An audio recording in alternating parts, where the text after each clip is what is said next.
Je ne peux pas expliquer ce que je suis, car c'est le fruit de ta grâce.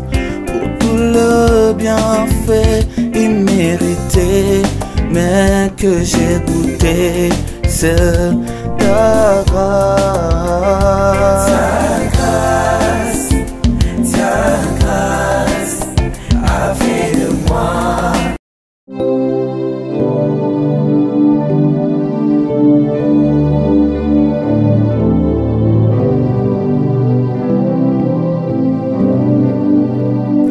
le grand jour s'est levé. Dieu nous a visités.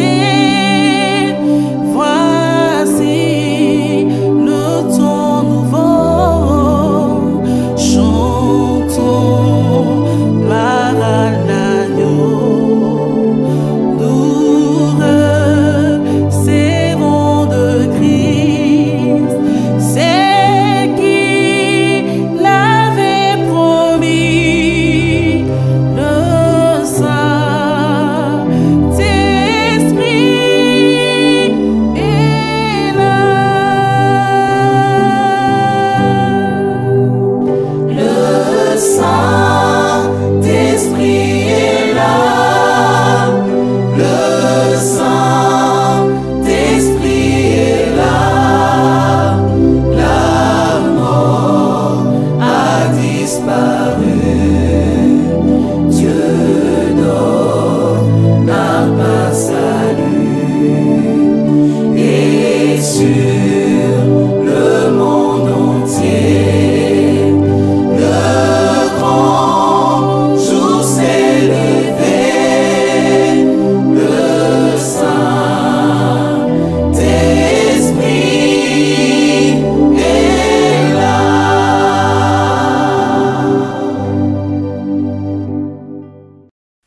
Gloire à l'Éternel. Shalom bien-aimés. Nous disons merci à Dieu qui nous accorde encore la grâce, l'opportunité de pouvoir parler encore de sa part et de poursuivre notre message de la Pentecôte que nous n'avions pas terminé le dimanche 31. Aujourd'hui, nous sommes le dimanche 7 juin. Et nous voulons prendre la suite de ce message sur la Pentecôte. Vous savez, la Pentecôte, c'est un grand événement qui marque l'inauguration de l'Église et cette grande mission d'évangélisation mondiale. Et voir l'impact de ce revêtement de puissance dans la vie des apôtres qui ont été avant nous, comment leur vie a été changée complètement, l'impact sur leur ministère à cause du baptême, du revêtement dans le Saint-Esprit. Nous allons prendre Actes chapitre 2. Nous avions parlé le dimanche dernier le verset 8e du premier chapitre. Nous avions dit que Actes chapitre 1, le verset 8, c'est le verset clé des livres des Actes des Apôtres. Vous serez mes témoins à Jérusalem, en Judée, en Galilée, jusqu'aux extrémités de la terre. Le revêtement de puissance. Vous recevrez une puissance. Et le dimanche passé, nous avions parlé de ce premier point. Vous recevrez une puissance. Donc, Actes chapitre 1er, le verset 8. Et nous avions parlé aussi de vous serez mes témoins. La puissance nous est conférée pour être des témoins et des témoins efficaces. Sans le revêtement de puissance, nous sommes des témoins affaiblis, des témoins qui ont peur, qui sont timides. Mais le baptême dans le Saint-Esprit est venu nous accorder ce revêtement de puissance pour être efficace dans l'action de l'évangélisation et du salut des âmes. Et nous avions dit que cette fête était la deuxième des 3 solennités annuelles juives. Il y avait la Pâque, la Pentecôte et aussi la fête des tabernacles. Et cette fête de Pentecôte était appelée aussi fête des semaines. Il y avait 7 semaines, donc 49 jours, et le 50e jour c'est la Pentecôte. Nous avions dit aussi que le mot Pentecôte signifie 50e d'après le grec. Eh bien, cette fête portait aussi le nom de la fête de la moisson. Et la moisson qui a été ce jour-là effectuée, c'était la moisson des âmes. Le jour de la Pentecôte, Pierre prêcha sous l'onction du Saint-Esprit avec une assurance remarquable. Et cette prédication a mené 3000 âmes au Seigneur. Les gens qui ont écouté Pierre ont eu le cœur vivement touché et transpercé. L'onction de Dieu était sur Pierre. Les gens n'ont plus reconnu Pierre qui, bien avant, avait régné son maître, le Seigneur, parce qu'il était timide, il était craintif. Et après quoi, nous avions parlé de l'effusion du Saint-Esprit. Nous avions dit que les disciples attendaient le revêtement de puissance. Oui, dans la persévérance. Ils persévéraient ensemble. Dans la prière, dans la fraction de pain. Ils attendaient le revêtement dans la persévérance. Et nous avions dit que persévérer en grec veut dire tenir fermement. Ils ont tenu fermement. Oui, dans la prière. Ils étaient réunis d'un commun accord. Nous avions dit aussi que toute rivalité ou jalousie avait disparu et l'accord entre les croyants n'est pas basé sur des affinités humaines, mais sur le fait qu'ils aspirent tous à faire la volonté de Dieu. Et nous avons évolué, nous avons dit à partir de là, on peut souligner que dès que nous appartenons à Christ, nous devons aussi croire que la promesse est pour nous, pour nos enfants, pour ceux qui sont au loin, en aussi grand nombre que le Seigneur, notre Dieu, les appellera. Donc nous voulons prendre la suite maintenant. La suite, nous sommes arrivés sur ce point, nous voulons parler de l'événement de la Pentecôte tel que Luc le décrit. C'est Luc qui a écrit l'évangile de Luc et aussi Actes des Apôtres. Et nous allons voir de quelle manière Luc décrit l'événement de la Pentecôte. Premièrement, il nous parle de sa soudaineté. Nous allons lire Acte 2. La foi vient de ce qu'on entend, acte 2. Après quoi nous allons passer par les commentaires. Les jours de la Pentecôte, ils étaient tous ensemble dans le même lieu. Tout à coup vint du ciel un bruit comme celui d'un vent impétueux. Et il remplit toute la maison où ils étaient assis. Des langues semblables à des langues de feu leur apparurent, séparées les unes des autres, et se posèrent sur chacun d'eux. Et ils furent tous remplis du Saint-Esprit, se mirent à parler en d'autres langues, selon que l'Esprit leur donnait de s'exprimer. Or, il y avait en ce jour à Jérusalem des Juifs hommes pieux de toutes les nations qui sont sous le ciel. Au bruit qui eut lieu, la multitude accourut, elle fut confondue, parce que chacun les entendait parler dans sa propre langue. Ils étaient tous dans l'étonnement et la surprise. Et ils se disaient les uns aux autres, voici ces gens qui parlent. Ne sont-ils pas tous galiléens? Et comment les entendons-nous dans notre propre langue, à chacun dans notre langue maternelle? Parthes, Mèdes, Élamites, ceux qui habitent la Mésopotamie, la Judée, la Cappadoce, le Pont, l'Asie, la Phrygie, la Pamphylie, l'Égypte, les territoires de la Libye voisine, de Cyrène, et ceux qui sont venus de Rome, juifs et prosélytes, Crétois et Arabes, comment les entendons-nous parler dans nos langues des merveilles de Dieu? Et ils étaient tous dans l'étonnement et ne sachant que penser, ils se disaient les uns aux autres, que veut dire ceci? Mais d'autres se moquaient et ils disaient, ils sont pleins de vin doux. Amen. Et après, il y a le discours de Pierre qui a mené 3000 âmes dans le Seigneur. Quel impact, quelle onction. Nous voulons voir l'événement de la Pentecôte tel que Luc nous le décrit. Premièrement, il parle de sa soudaineté. Il est dit, tout à coup, vint du ciel, comme celui d'un vent impétueux. Il remplit toute la maison, ils étaient assis, de langues semblables à des langues de feu. Leur apparut, séparés les unes des autres, et se posèrent sur chacun d'eux, et se mirent à tous, et tous ils étaient remplis du Saint-Esprit, et se mirent à parler en d'autres langues. La soudaineté de l'événement de la Pentecôte. Tout à coup. Cependant, ce tout à coup a été préparé, bien-aimés, pendant plusieurs jours. Ils ont persévéré dans la prière, dans la chambre haute. Et tout à coup, nous ne pouvons vivre notre tout à coup que lorsque nous passons assez du temps dans la présence de Dieu, chercher la face de Dieu. Le 120 dans la chambre haute ont persévéré dans la prière en cherchant et en attendant, oui, les promesses du baptême dans le Saint-Esprit. Donc, ce qui a été spontané a été préparé pendant plusieurs jours.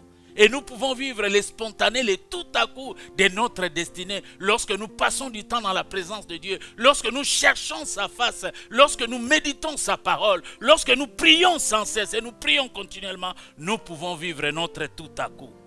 Donc, ce qui a été sa soudaineté, tout à coup, cependant, ce qui a pu paraître spontané avait été préparé pendant plusieurs jours. Donc, il y a une préparation pour recevoir et attendre les promesses de Dieu. Ils ont entendu dans la foi, bien sûr. La provenance du ciel, il a dit tout à coup, vint du ciel. La promesse a été faite par le Christ, le Seigneur ressuscité et monté au ciel. Il a dit, je m'en vais vous préparer une place et je vous enverrai les consolateurs. Et je vous enverrai la promesse du Saint-Esprit. Donc, la provenance du baptême dans le Saint-Esprit, c'est le ciel. Le ciel atmosphérique était en accord avec le troisième ciel, le lieu de la demeure de Dieu. Et le deuxième ciel étant l'infini de l'espace. Donc, la provenance de la promesse du baptême dans le Saint-Esprit célestiel. Donc, personne ne peut se prétendre avoir le monopole de baptiser. C'est Jésus seul qui baptise du Saint-Esprit. La promesse est venue du Père. Tout à coup, vint du ciel. La provenance. Donc, ici, nous voyons l'événement de la Pentecôte tel que Luc le décrit. Sa soudaineté, le tout à coup qui a été préparé par plusieurs jours. Sa provenance du ciel.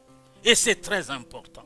Et ce qui a été audible, il est dit un bruit comme celui d'un vent, impétueux ou souffle violent. Mais ce qui ne veut pas dire qu'il y a eu effectivement le vent. Un bruit comme celui d'un vent, un souffle violent. Et ce qui ne veut pas dire qu'il y a eu effectivement du vent. Ça, c'est ce qui a été audible, ce que les gens ont entendu. Mais il y a eu aussi ce qui a été visible, où les gens ont vu. Ce qui a été visible, c'est que des langues semblables à des langues de feu, qui se posèrent sur chacun d'eux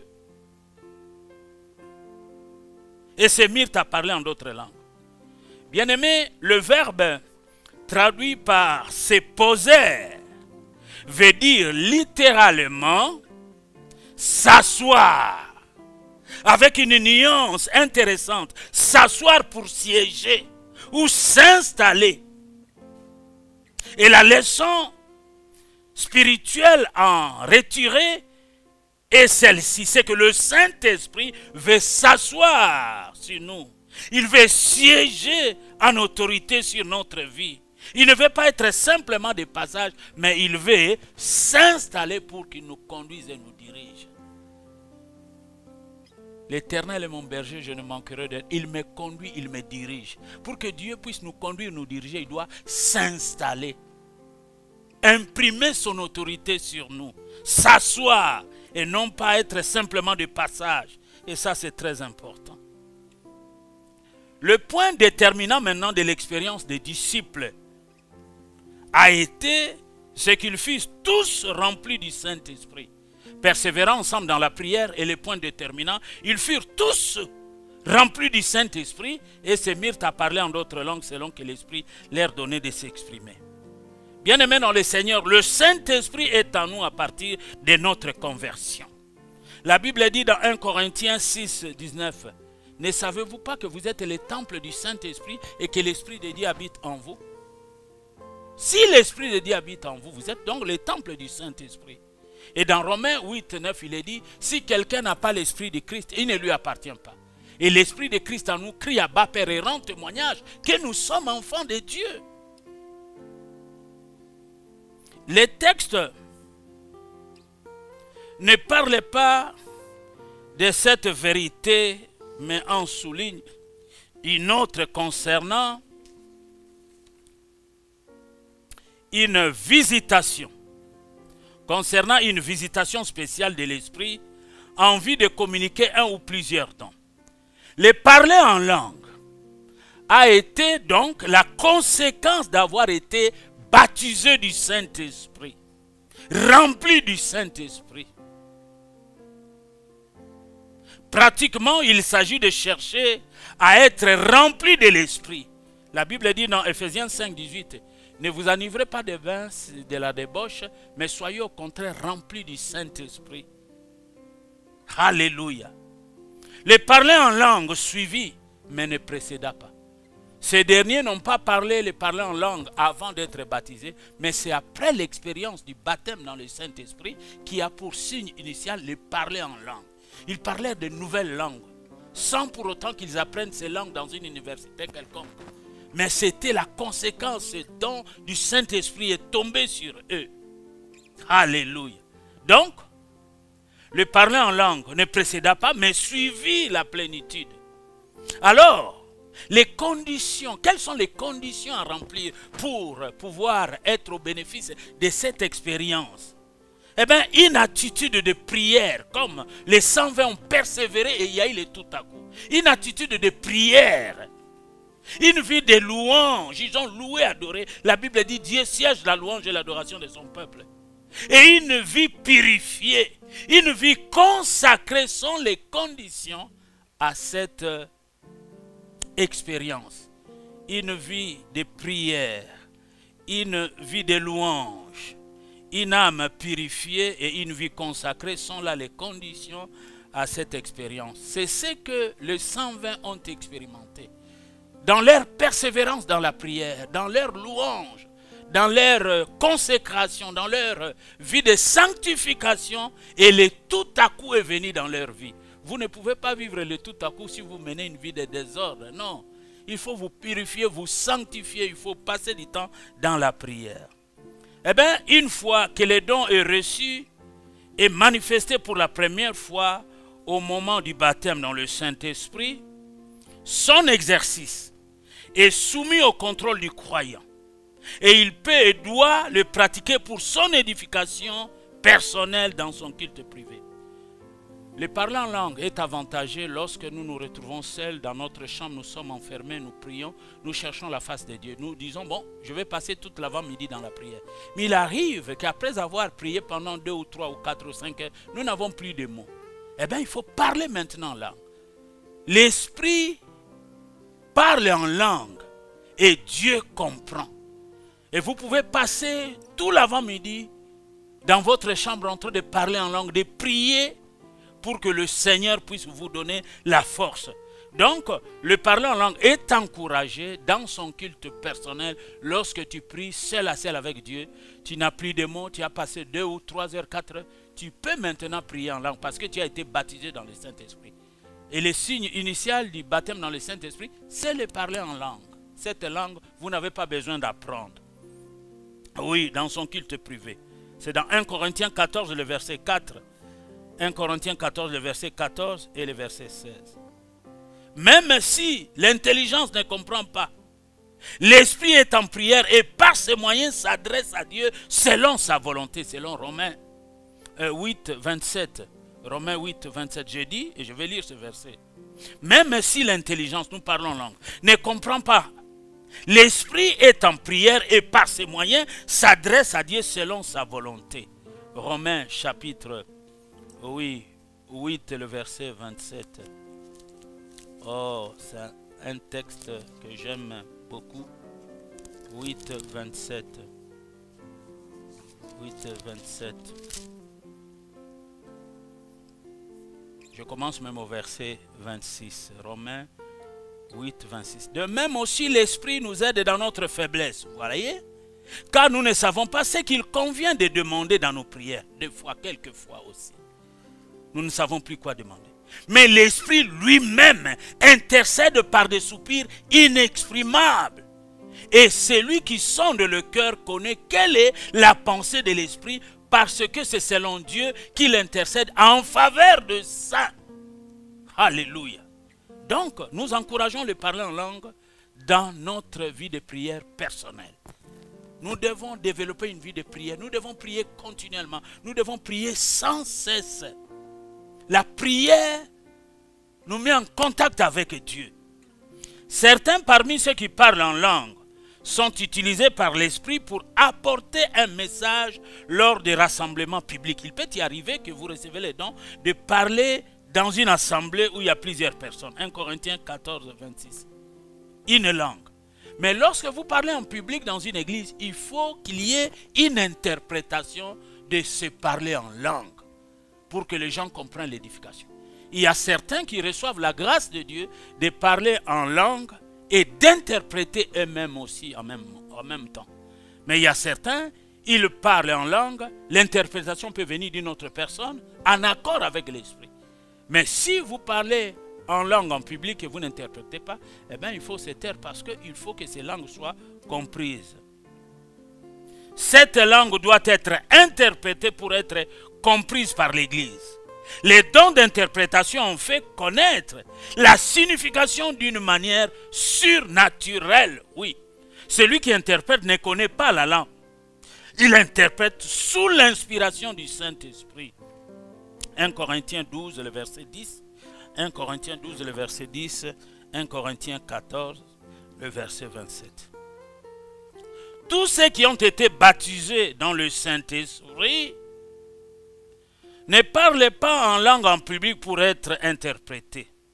Tous n'interprètent pas, mais celui qui parle en langue doit prier. Oui, encore la prière, doit prier pour recevoir les dons. Parce que si vous parlez en langue, il n'y a pas d'interprétation, vous êtes dans la confusion, vous êtes responsable. Nous pouvons dire que cette langue-là ne vient pas de Dieu. Il nous faut l'interprétation. Il s'agit bien d'un miracle. Le mot veut dire signe. Bien sûr, de nature miraculeuse. Il est utilisé dans 1 Corinthiens 14, 22. Le signe n'a pas le sens que s'il est indicateur de quelque chose de plus grand que lui. Et il n'est pas le signe un but en soi. Il dirige les yeux de ceux qui le voient et l'entendent vers une direction. Le parler en langue était un signe pour attirer les gens dans une direction. Pour leur dire que faites attention avec l'expérience. Il semble dire, je suis le signe que Dieu est là.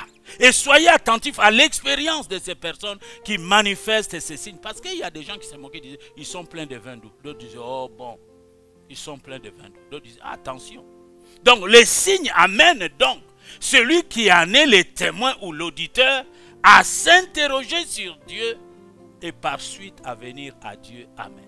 Nous avons souvent, j'aime bien le dire, lorsque je donne ces enseignements sur la Pentecôte, nous avons à l'entrée de l'église un grand panneau. Ce panneau est grand, c'est un panneau indicateur qui nous montre la direction de l'église Vie Nouvelle.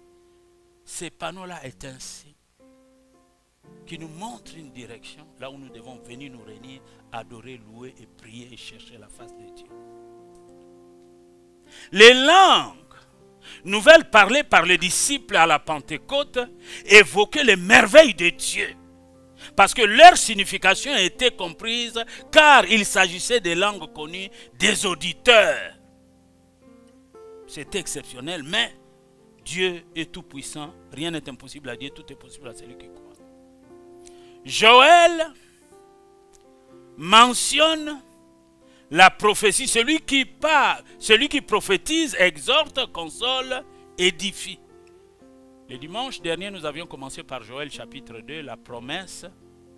Et nous sommes atterris, nous sommes descendus sur l'accomplissement de la promesse qui est dans Actes des Apôtres.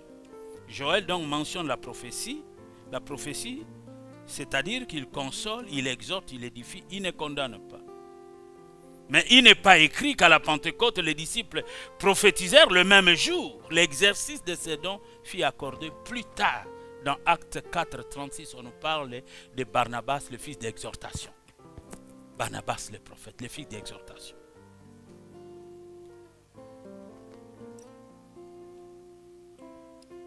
L'action du Saint-Esprit est comparée à celle du vent ou un souffle. Un souffle tout à coup vient du ciel comme un vent impétueux. Alors nous allons faire un parallèle avec le souffle, vent violent. Le vent est invisible dans son action. Il en est de même du Saint-Esprit, Jean 3, 8. Lorsque le Seigneur s'entretient avec les Nicodème, les docteurs de la loi, il savait, il dit, est-ce qu'il faut que nous puissions naître de nouveau? Il faut que je rentre dans le sein du ventre de ma mère pour que je puisse... Non, le vent souffle, tu ne sais où il vient, où il va. Le vent purifie sur son passage.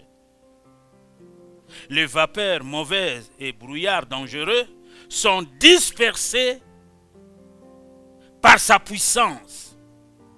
Le Saint-Esprit nous purifie aussi. Romains 8, 1. Le vent est dirigé dans son déplacement Les psaumes 148, verset 8. Il échappe certes au contrôle de l'homme, mais il est contrôlé par Dieu. Le Saint-Esprit se déplace toujours suivant la parole de Dieu. Alléluia. Gloire à l'Éternel. Le vent est efficace dans son action. Il apporte la pluie. Le réveil vient du Saint-Esprit. Alléluia. Le vent transforme par sa puissance. Il affecte les climats. Le vent varie en son action.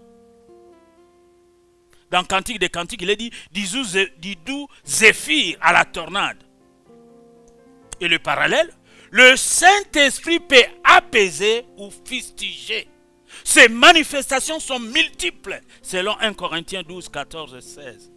Le Saint-Esprit peut apaiser nos cœurs lorsque nous sommes humbles, mais il peut aussi fustiger.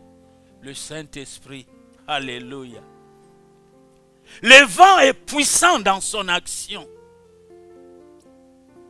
Les bateaux, les moulins peuvent être entraînés par lui.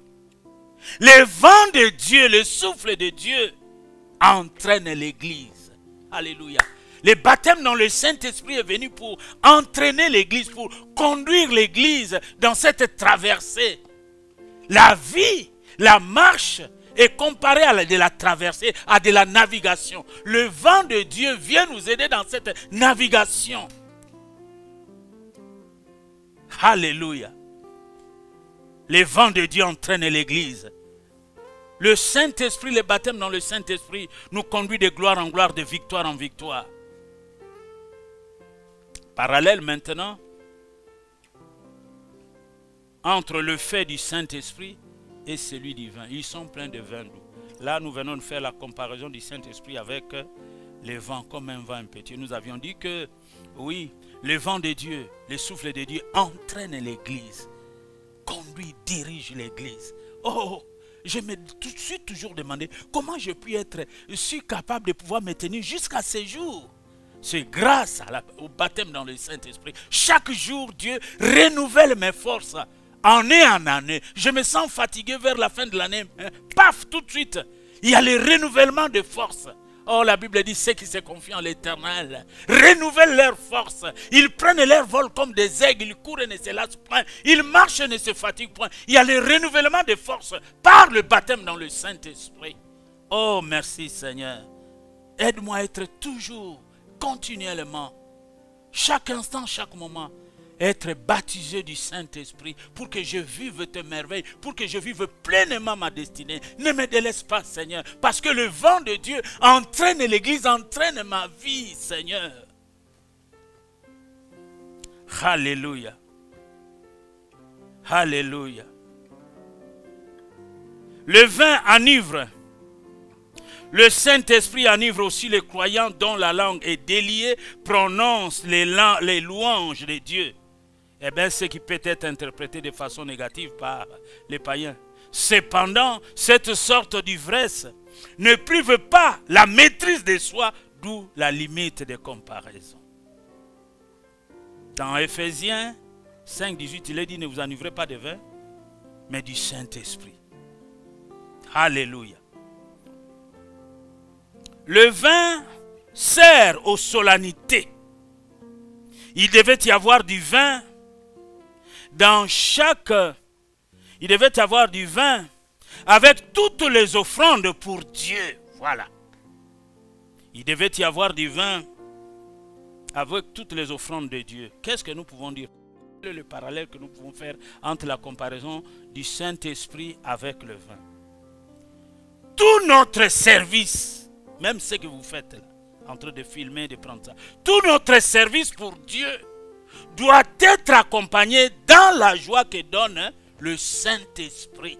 Nous devons servir Dieu avec joie, avec amour, avec fidélité, avec crainte et tremblement.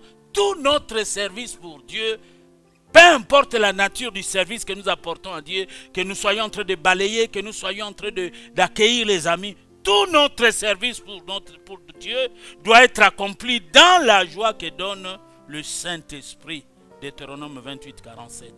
Si nous manquons de la joie, alors arrêtons de servir Dieu. Parce que Dieu est le rémunérateur de ceux qui le cherchent.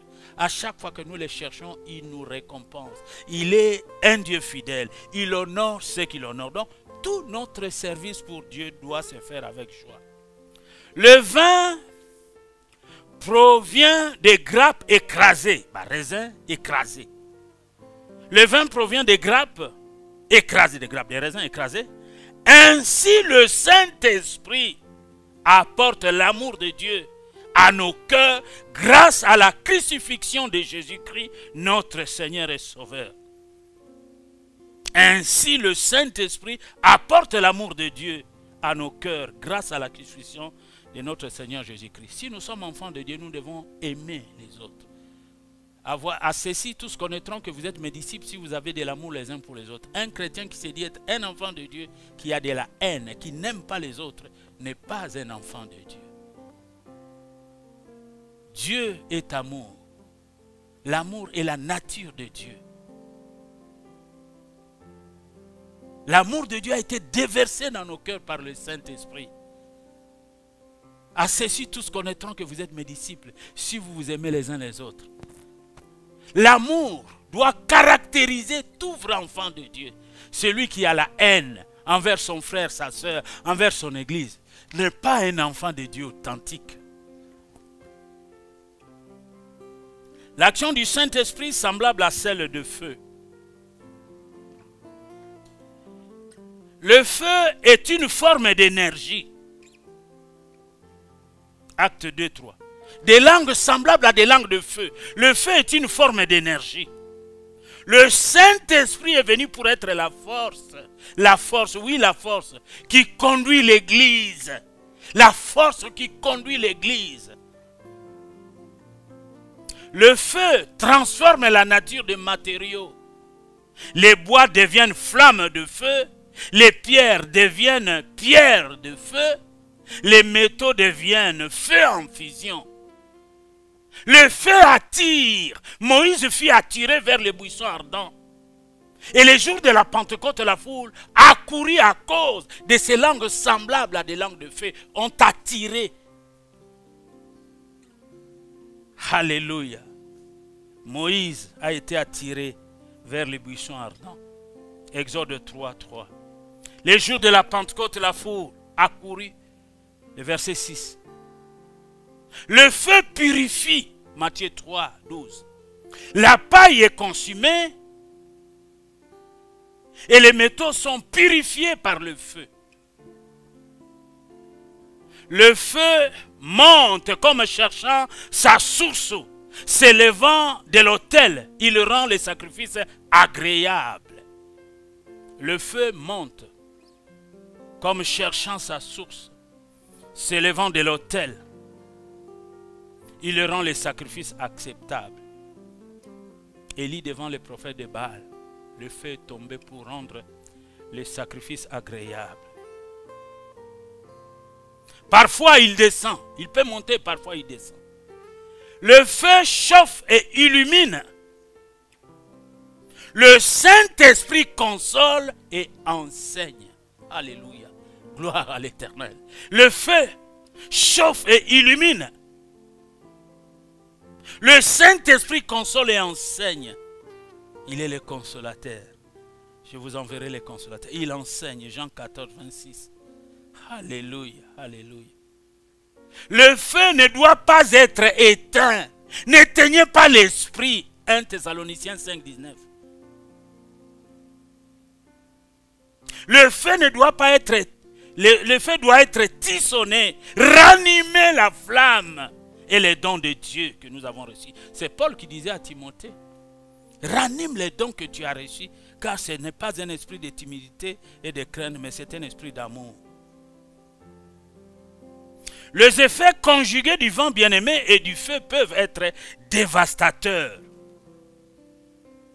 Les effets conjugués du vent, le vent, souffle violent, et du feu peuvent être dévastateurs. Et ici, ils se sont étendus au monde connu d'alors, C'est-à-dire que le jour de la Pentecôte fut le point de départ d'une grande action d'évangélisation mondiale parce que le feu et le vent peuvent être dévastateurs. Ceux qui ont écouté le message de Pierre, ils ont eu le cœur vivement transpercé, touché, dévastateur. Ils étaient perplexes, ils ont dit, que ferions-nous, hommes frères? Et les apôtres vont leur dire, repentez-vous, croyez, car la promesse est pour vous, pour vos enfants, pour ceux qui sont au loin, en aussi grand nombre que le Seigneur notre Dieu les appellera. Il y a une remarque que je vais faire. On a souvent coutume de dire que le baptême dans le feu, dans le Saint-Esprit et dans le feu, Matthieu 3, 11, 12, sont une seule et même expérience, alors que ce n'est pas vrai. En fait, il serait plus juste de distinguer les deux expressions. Le baptême dans l'Esprit a été ceux qui ont vécu les disciples à la Pentecôte, remplis du Saint-Esprit, baptisés du Saint-Esprit, l'effusion du Saint-Esprit sur eux. Mais le baptême de feu est quelque chose de différent. Jésus avait été baptisé dans l'Esprit et pourtant il parlait d'un autre baptême à subir. Ce baptême, c'est la croix. Le passage de la croix, l'image de la souffrance est comparée au baptême dans le feu. Il y a un baptême que je dois être baptisé, le baptême de la croix. La croix, c'est une souffrance, c'est l'ignominie. C'est là où Jésus a été maudit. Maudit soit quiconque pendu au bois. Il est passé par le baptême de feu, des souffrances, des preuves. Donc le baptême dans le Saint-Esprit et de feu, ce sont des expressions différentes. Baptême dans le feu, c'est la plénitude, c'est le baptême dans le Saint-Esprit. Les baptêmes de feu, c'est lorsque nous passons par les épreuves, par des moments difficiles. Cela symbolise les épreuves. La souffrance donc et l'épreuve sont présentés comme étant des passages dans le feu. 1 Pierre 1, 7. Je vais vite lire les versets pour avancer. 1 Pierre 1, 7. 1 Pierre 4, 12. Le baptême dans le Saint-Esprit n'a pas pour but de purifier, mais de revêtir de puissance. Parallèlement à cela, les épreuves contribuent à faire mourir les œuvres de la chair dans le croyant, rendant ainsi ces dons plus efficaces. Des fois, nous, il y a les œuvres de la chair, la convoitise des yeux, la convoitise de la chair, toutes ces choses-là. Et le baptême dans le feu nous aide à nous sanctifier, à nous purifier. Être baptisé dans le feu, donc, semble être donc une action permanente de l'esprit en nous, en même temps que des moments ponctuels de preuve, ayant pour but de brûler la paille dans un feu qui ne s'éteint point. Amen. Les baptêmes dans le feu. La plupart des chrétiens passent par là des fois. Lorsque Dieu voit que nous sommes un peu trop charnels, il nous fait passer par les épreuves. La parole de Dieu nous émonde, nous façonne, nous taille, enlève à nous les scories. Il faut remarquer, bien-aimés dans le Seigneur, que la paille fait partie du blé et non l'ivraie. Elle représente ce dont le croyant doit se débarrasser. Les œuvres de la chair, elles sont appelées à être brûlées par un feu permanent. L'action continuelle de l'esprit dans le croyant, quant à l'ivraie, eh bien, elle brûlera dans le feu de la géhenne. Et j'aimerais dire ceci, c'est que ces comparaisons, les baptêmes dans le Saint-Esprit, le feu, le vent, le vin, ces comparaisons, ces parallélismes que nous venons de faire, ne doivent pas nous faire oublier que le Saint-Esprit est une personne et non une puissance ou du vent ou du vin ou du feu. Le Saint-Esprit, c'est la troisième personne en Dieu. Je vous enverrai les consolateurs. Il est venu. Il a baptisé du Saint-Esprit. Le baptême dans le Saint-Esprit a apporté à Pierre une assurance remarquable. Et cela, bien aimé dans le Seigneur, ne venait pas de sa confiance en soi, mais du fait qu'il a été rempli du Saint-Esprit. Il avait une assurance parce que ce n'était pas la confiance en soi, mais parce qu'il était baptisé du Saint-Esprit. Par rapport à l'attitude, comme je disais tantôt au début, craintive qu'il a eue, au moment de son règnement. Et quel changement pour être cependant plus complet, bien-aimé? Quel changement! Pierre a reçu le pardon de son règnement et Pierre a reçu aussi son rétablissement. Alléluia. Nous voyons l'impact du message de Pierre qui est mis en évidence par deux remarques. Les auditeurs eurent le cœur vivement touché, littéralement. Ils furent transpercés au cœur. En posant la question, que ferions-nous? Ils montrèrent un grand désir d'obéir à Dieu. Ils étaient disposés à recevoir les conseils et les directives des apôtres. Ils montrèrent un grand désir d'obéir à Dieu. Il y a beaucoup de choses à dire. Ma prière élevée de mon cœur, c'est que le Seigneur continue à nous remplir et qu'il puisse nous remplir du Saint-Esprit pour un service efficace et fructueusement béni. Ma prière élevée de mon cœur, vous qui m'écoutez, que Dieu vous baptise du Saint-Esprit continuellement chaque jour pour que vous soyez efficaces dans les témoignages et que vous puissiez vivre pleinement votre destinée. Le baptême dans le Saint-Esprit apporta à Pierre quelque chose d'extraordinaire.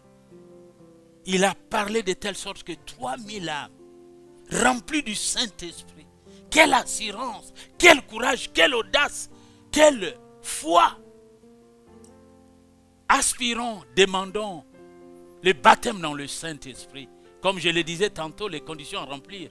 Parce qu'ils furent tous baptisés du Saint-Esprit, les 120. Ils ont fait cette expérience parce que tous, ils ont persévéré dans la prière, dans la louange, dans la méditation de la parole de Dieu. Tout à coup vint du ciel. Si vous voulez être baptisé du Saint-Esprit et l'être continuellement, il faut développer une vie de prière. Priez sans cesse, priez continuellement. Méditez la parole de Dieu nuit et jour. Vous réussirez dans tout ce que vous allez entreprendre. Vous allez être un chrétien que Dieu va utiliser. Si vous êtes rempli du Saint-Esprit, Dieu vous emploiera et vous ferez des exploits avec Dieu. Que le Seigneur vous bénisse pour la suite de ces messages sur la Pentecôte. Nous sommes encore dans le confinement et très bientôt, il y aura les déconfinements et nous allons nous retrouver. Que Dieu vous bénisse abondamment. Ne perdez pas votre temps, vous lamentez. Non, passez du temps dans la prière. Ce temps de confinement, c'est vraiment une retraite que Dieu nous a forcé, nous a imposé.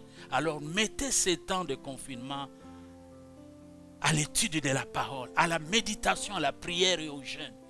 Et nous sortirons de ces déconfinements remplis de Dieu et nous ferons des exploits. Nous allons dépeupler les camps de Satan pour remplir les camps de Dieu. Que Dieu vous bénisse. À la prochaine. Amen.